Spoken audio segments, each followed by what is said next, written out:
বাজে ডিসিশন।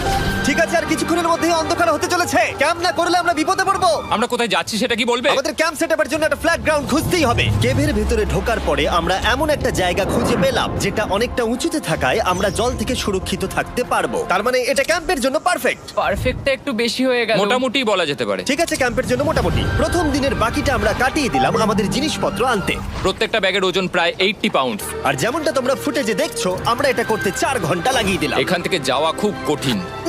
তারপরে আমরা সবাই বেস ক্যাম্পে ফিরে গেলাম। ঠিক আছে, আমরা এখানে লাইট লাগিয়ে দিলাম। আমাদের সব জিনিসপত্র হোম বেসে চলে এসেছে। একটু ক্যামেরাটা ওদিকে দেখাবে?